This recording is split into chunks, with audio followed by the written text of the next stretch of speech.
Hello viewers, আসসালামু আলাইকুম। Welcome to my Aurora cooking studio.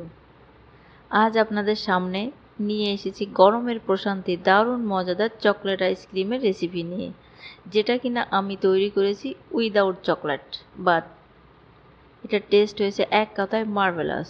গরমে এরকম 1 কাপ চকলেট আইসক্রিম হলে পরানটা একেবারে জুড়িয়ে যাবে। So let's go to my kitchen.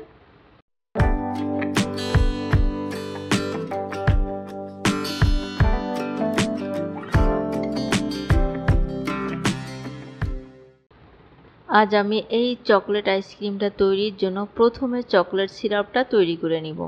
এই জন্য একটা বাটিতে নিয়ে নিচ্ছি 1 কাপ পরিমাণ লিকুইড মিল্ক, সাথে নিয়েছি 1/4 কাপ পরিমাণ কোকো পাউডার। কোকো পাউডারটাকে আমি একটু চেলে নিব।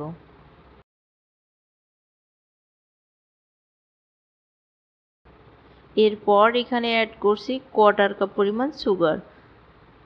সুগারটা এখানে আপনারা আপনাদের টেস্ট অনুযায়ী দিবেন। একটা হ্যান্ড উইক্সের সাহায্যে খুব ভালোভাবে মিক্সড করে নিব। মিক্সড করা হয়ে গেলে এখন চুলায় একটা কড়াই বসিয়ে এগুলোকে জাল করে নিব। এই যে জাল করার সময় এটাকে কিন্তু অনবরত নাড়তে হবে, না হলে কোকো পাউডারটা খুব দ্রুতই নিচে লেগে যাবে। এভাবে জাল করে কোকো পাউডার দিয়ে চকলেট সিরাপ বানিয়ে আপনি চকলেট আইটেমের সব কিছুই করতে পারবেন। এই যে আমার এটাতে বলক উঠে গিয়েছে এবং 10 মিনিট জাল করার পর এই যে ঘন হতে শুরু করেছে।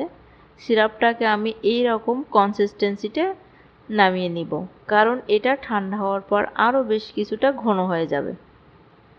সিরাপটাকে আমি এখনই নামিয়ে নিচ্ছি। এরকম একটা বাটিতে ঢেলে নিচ্ছি এবং পুরোপুরি ঠান্ডা করে নিব।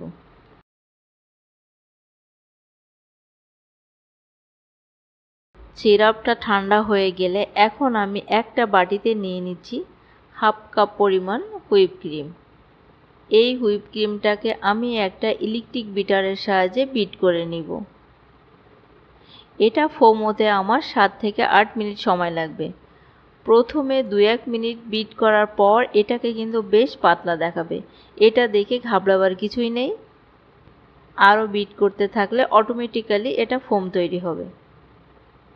এই যে দেখুন আমার এটা ফোম হতে শুরু করেছে। আমি আজ এখানে হুইপ ক্রিম টফিক্যালটা ইউজ করেছি। আপনারা যে কোনো ব্র্যান্ডেরটাই নিতে পারেন, তবে টফিক্যালটা একটু কম দামেই পাওয়া যায়। 7 মিনিট পর আমার ফোমটা রেডি। এই যে দেখুন একেবারে পারফেক্ট হয়েছে। এখন এর সাথে আমি দিয়ে দিব সেই চকলেট সিরাপটা। দেখুন ঠান্ডা হওয়ার পর সিরাপটা কিন্তু অনেকটাই ঘন হয়ে গিয়েছে।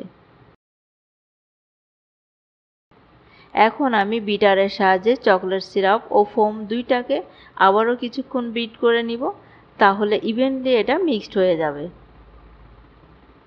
ফোমটা কিন্তু আমার এখন আইসক্রিম তৈরির জন্য একেবারে পারফেক্ট হয়েছে। এখন একটা স্প্যাচুলা দিয়ে এভাবে একটু এক জায়গায় করে নিই। স্প্যাচুলা কিন্তু চকলেট সিরাপ লেগে আছে, এটা অন্য কিছু নয়। আইসক্রিমটাকে আমি এরকম একটা প্লাস্টিকের বাটিতে সেট করে নিব, তাই সব ফোমগুলো আমি এই বাটিতে দিয়ে দিব।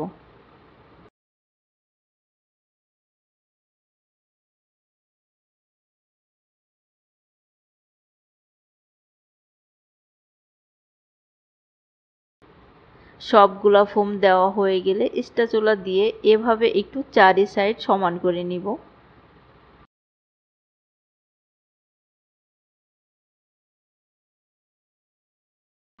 সমান করা হয়ে গেলে এখন উপর থেকে একটু ছড়িয়ে দিচ্ছি চকলেটের টুকরা। এটা কিন্তু টোটালি অপশনাল, জাস্ট একটা নাইস লুকের জন্যই দিচ্ছি। চকলেটগুলো দেওয়া হয়ে গেলে এখন বাটিটাকে ঢাকনা লাগিয়ে আমি এটাকে ডিপ ফ্রিজে রেখে দিব 10 ঘন্টার জন্য। ফিরে আসলাম 10 ঘন্টা পর। এই যে দেখুন আমার চকলেট আইসক্রিমটা পুরোপুরি সেট হয়ে গিয়েছে। এটা কোথাও নরম নাই, আঙুলে কিন্তু লেগে যাচ্ছে না। আপনাদেরকে আমি এখন আইসক্রিমটা একটু কেটে দেখাই। দেখুন এটা কতটা সুন্দরভাবে তৈরি হয়েছে, মুখে দেওয়ার সাথে সাথে একেবারে গলে যাবে। এভাবে আইসক্রিমটা তৈরি করে আপনি যে কাউকে খাওয়াবেন, কেউ বুঝতে পারবে না যে এটা দোকান থেকে কেনা নয়। এই গরমে এই সব ডেজার্টগুলো প্রিয় মানুষদের জন্য তৈরি করে নিন এখনই।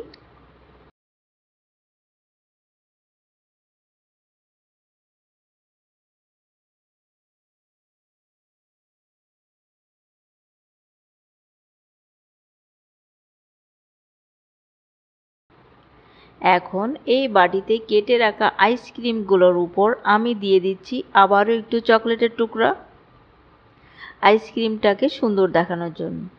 আরও একটু গর্জিয়াস লুকের জন্য দিয়ে দিচ্ছি একটু চকলেট সিরাপ। এগুলো কিন্তু টোটালি অপশনাল, আমি আগেই বলেছি। আমি যেহেতু ক্যামেরায় দেখাচ্ছি তাই একটু গার্নিশ করে নিচ্ছি। আশা করি আমার আজকের রেসিপি আপনাদের ভালো লেগেছে। ভালো লাগলে আমার ভিডিওতে একটা লাইক দিয়ে চ্যানেলটাকে সাবস্ক্রাইব করবেন। Thanks for watching. Now enough for today. আল্লাহ হাফেজ।